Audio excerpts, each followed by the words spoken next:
नमस्कार,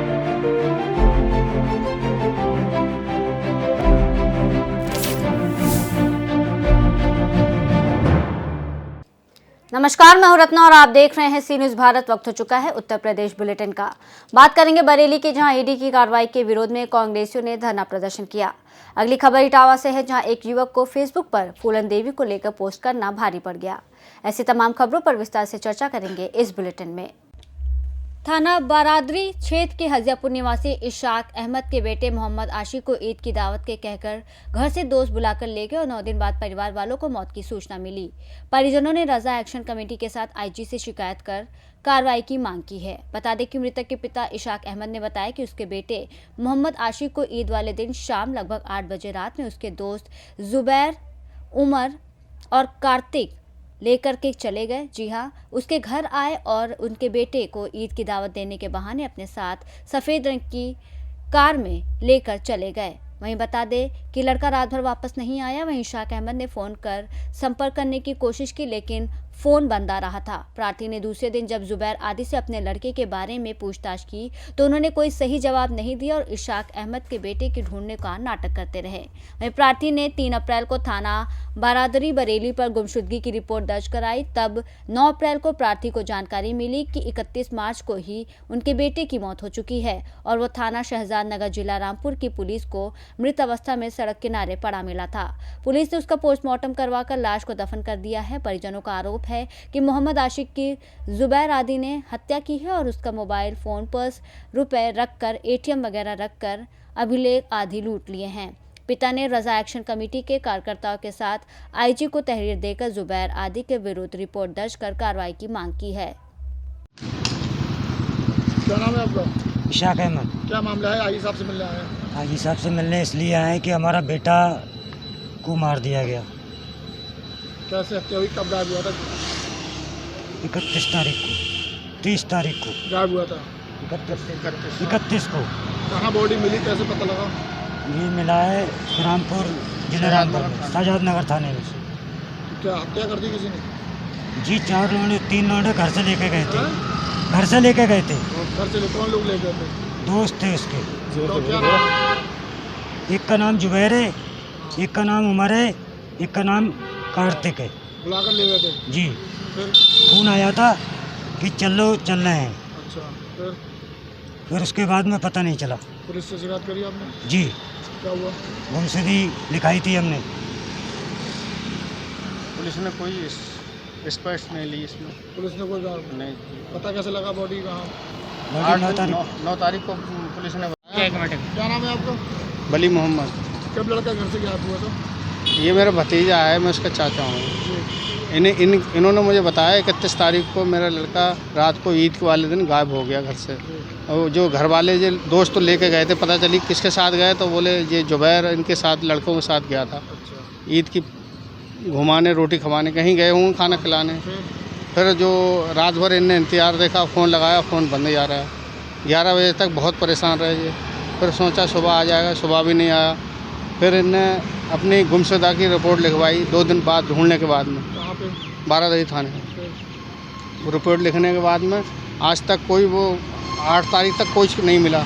9 तारीख को इंस्पेक्टर का फ़ोन आया कि आपके लड़के का पता लगा है इसमें शहजाद नगर थाने में,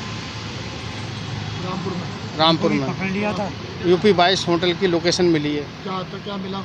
तो वो लोकेशन पर गए थे तो उनने पता निकाला वहाँ से, तो वहाँ से लड़के की लाश मिली और उनने पोस्टमार्टम करके थाना शहजाद नगर वालों ने, और उनने दफन करवा दिया कमेटी वालों। जी जी जी जी।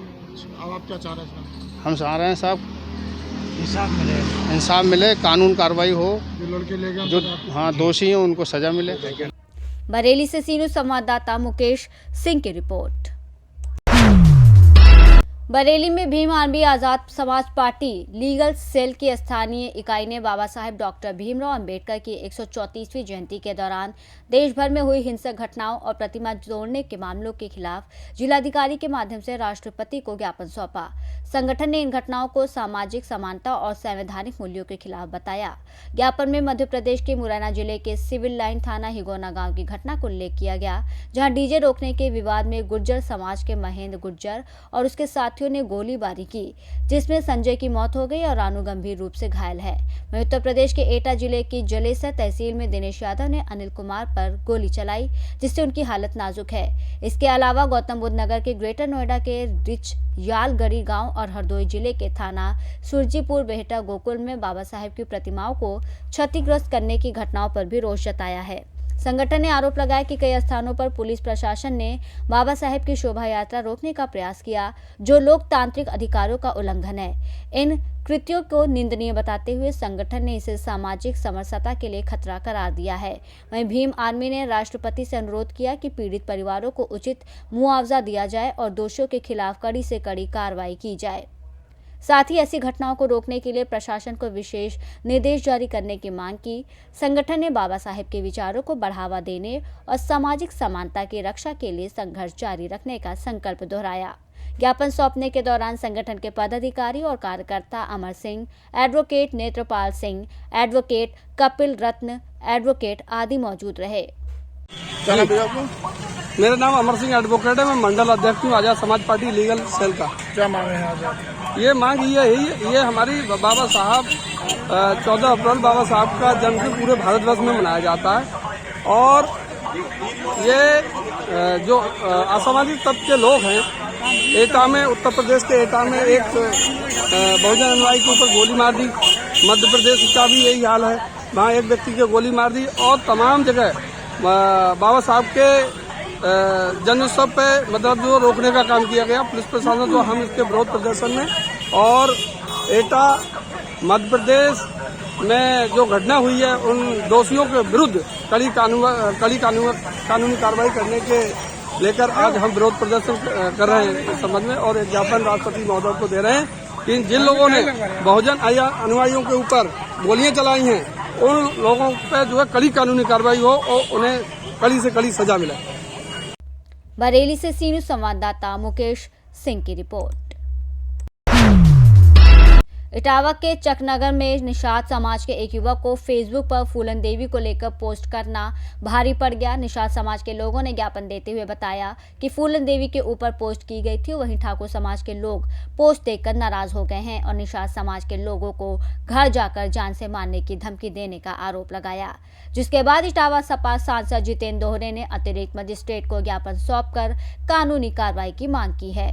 तो मैं चेतावनी देना चाहता हूँ जिसने भी ये घटना की है कि अगर तुम इस तरह से वारदात करोगे, लेकिन मुख्यमंत्री, बीजेपी के मुख्यमंत्री, यहाँ की सरकार के लोग तो ये कहते हैं मैं जीरो टारगेट पे काम कर रहा हूँ, लेकिन इतने मर्डर हो रहे हैं और एससी और बैकवर्ड समाज के लोगों पे, पीडीए के लोगों पे इतना क्राइम हो रहा है, तो मैं कहना चाहता हूँ कि यहाँ की सरकार भ्रष्ट है, नाकाम है, ये कोई भी काम नहीं करना चाहते हैं। ये पीडीए के लोगों को मारना चाहते हैं और उनको धमकाना चाहते हैं और उसी धमकाने के साथ साथ ये काम कर रहे हैं। मैं इनका विरोध कर रहा हूँ। पीडीए के और निषाद समाज के लोग, सभी लोग मिलकर के विरोध कर रहे हैं। अगर इस तरीके से ये हम लोगों को धमकाएंगे, मारेंगे तो ये नहीं चलेगा। हम सब लोग, पीडीए के लोग एक होकर के इस पे धरना प्रदर्शन करेंगे। सपा सुप्रीमो अखिलेश यादव ने महोबा में जो बाबा विक्रम जयंती प्रोग्राम किया था उसमें फूलन देवी को लेकर वक्तव्य दिया था, क्या देखिए ये 13 तारीख की घटना है, 12 की, ये 12 तारीख की घटना है जिस दिन महोबा में कार्यक्रम चल रहा था। हमारे राष्ट्रीय अध्यक्ष माननीय अखिलेश यादव जी तो पूरे पीडीए को लेकर के, सभी को लेकर के ये काम कर रहे हैं कि शांति बनाए रखें और हमारे राष्ट्रीय अध्यक्ष नहीं, समाजवादी पार्टी के सभी कार्यकर्तागण शांति बनाए हुए, किसी भी तरह से कोई उद्यम नहीं कर रहे हैं। लेकिन भारतीय जनता पार्टी के कुछ लोग क्राइम फैलाना चाहते हैं। यहाँ पर अब आपने अभी देखा होगा कि आगरा में पूर्व राज्यसभा सांसद सुमन जी, उनके घर पर आकर के करड़ी सेना ने जिस तरीके से धावा बोला वो गलत है और इस तरीके से नहीं होना चाहिए। इटावा से सी न्यूज़ संवाददाता असित यादव की रिपोर्ट। जिले के बक्सा थाना क्षेत्र के कोल्हानमऊ तिराहा पर 3 बाइक सवार पर 6 मनबड़ों ने सोमवार की दोपहर एमबीए के छात्र को लोहे की रॉड और डंडों से पीट कर अधमरा कर दिया, जिसका वीडियो सोशल मीडिया पर तेजी से वायरल हो रहा है। कोल्हानमऊ गांव निवासी मानवेंद्र नाथ मिश्रा ने थाने पर प्रार्थना पत्र दिया कि मेरा 23 वर्षीय बेटा वेंकटेश मिश्रा वीर बहादुर सिंह पूर्वांचल विश्वविद्यालय में एमबीए का छात्र है। उसे दोपहर में सहपाठी सुंगलपुर लोधवा निवासी आदर्श तिवारी और उसी गांव के ननिहाल में रहने वाले अभिषेक ने फोन कर कोल्हानमऊ तिराहे पर आने को कहा। वहीं वेंकटेश अपने मित्र शुभम मौर्य के साथ जैसे ही तिराहे पर पहुंचा, वहां पर पहले से ही मौजूद विपक्षी आदर्श और अभिषेक सहित 3 बाइक सवार पर 6 मनबड़ युवकों ने कॉलेज के व्हाट्सएप ग्रुप को लेकर गाली गलौज और मारपीट करते हुए अधमरा कर दिया। साथ में बीच बचाव कर रहे शुभम मौर्य को भी मारा पीटा गया। पुलिस ने 2 नामजद और 4 अज्ञात आरोपियों के विरुद्ध मुकदमा दर्ज किया है। वहीं घायल शुभम ने बताया कि आरोपी मोबाइल पर अभी भी जान से मारने की धमकी दे रहे हैं। इधर वेंकटेश मिश्रा ने बताया कि आज मेरे और शुभम मौर्य के साथ कोई भी अनहोनी होती है तो उसका जिम्मेदार यही सब होंगे। आपका क्या नाम है? मेरा नाम वेंकटेश मिश्रा है। मेरे पिताजी का नाम द्विजेंद्रनाथ मिश्रा है। मैं कोल्हानमऊ गांव जौनपुर का रहने वाला हूं।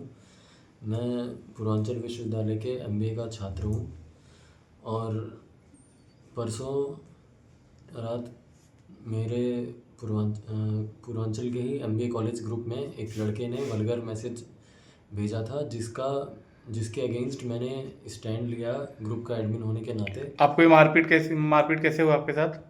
मारपीट उसी ग्रुप मैसेज के अगेंस्ट स्टैंड लेने की वजह से हुआ है। वो हमको ग्रुप में मैसेज भेजा जिसका मैंने अपोजिशन किया। उसके बाद वो हमारे सुबह घर पहुंच गया और हमारे मित्र के थ्रू धोखे से हमको बुलाया और धोखे से बुलाने के बाद हमको घर से थोड़ी दूर ले जाकर बातचीत करने के लिए ले जाकर वहाँ पे फिर हम पे रॉड से ईंटे से मेरे पे हमला किया और तब तक मारने की कोशिश की है कि जब तक हम अधमरे ना हो जाएं, जब तक उनको ये ना लगने लगे कि अब ये उठ के ना कुछ बोल सकता है ना कुछ कर सकता है। उनका नाम जानते हैं आप? उसका नाम आदर्श तिवारी है। जौनपुर से सी न्यूज संवाददाता सोनू गुप्ता की रिपोर्ट। उन्नाव जनपद के बेहटा मुजावर थाने ने पुलिसिंग के क्षेत्र में एक नया कीर्तिमान स्थापित किया है। बुधवार दोपहर थाने को उत्कृष्ट सेवाओं और आधुनिक सुविधाओं के लिए ISO 9001/2015 सर्टिफिकेट से सम्मानित किया गया। एसपी दीपक भूकर के नेतृत्व में थाने में कई महत्वपूर्ण बदलाव किए गए। स्वच्छता को विशेष प्राथमिकता दी गई है। फरियादियों के लिए पानी, गुड़ और बैठने की व्यवस्था की गई है। वहीं शिकायतों के त्वरित समाधान के लिए हेल्प डेस्क स्थापित की गई। थाने में डिजिटल रिकॉर्डिंग, CCTV कैमरे और ऑनलाइन शिकायत प्रणाली जैसे आधुनिक सुविधाएं उपलब्ध हैं। सामुदायिक पुलिसिंग को मजबूत करने के लिए जनता से संवाद बढ़ाया जा रहा है। थाने में नन्हे फरिश्ते रूम की भी शुरुआत की गई। ये महिला कांस्टेबल या फरियादियों के बच्चों को घर जैसा वातावरण प्रदान करता है। पर फरियादियों की सुविधा के लिए थाने में मार्गदर्शक स्टिकर लगाए गए हैं। वहीं एसपी दीपक भूकर ने बताया कि जल्द ही जिले के अन्य थानों को भी इसी मॉडल पर विकसित किया जाएगा। थाने में यूपी पुलिस के कॉप ऐप और वेबसाइट की जानकारी के पोस्टर लगे हैं। जनता के अधिकारों और प्रार्थना पत्र निस्तारण की समय सीमा की जानकारी भी प्रदर्शित की गई है। कार्यक्रम में एडिशनल एसपी प्रेमचंद्र कुमार और क्षेत्राधिकारी अरविंद कुमार चौरसिया सहित अन्य पुलिस अधिकारी मौजूद रहे। स्थानीय नागरिकों ने पुलिसिंग में आए इस सकारात्मक बदलाव का स्वागत किया। उन्नाव से सी न्यूज संवाददाता सुशील यादव की रिपोर्ट। फिलहाल इस बुलेटिन में बस इतना ही। देश और दुनिया की तमाम बड़ी खबरों के लिए देखते रहिए सी न्यूज भारत।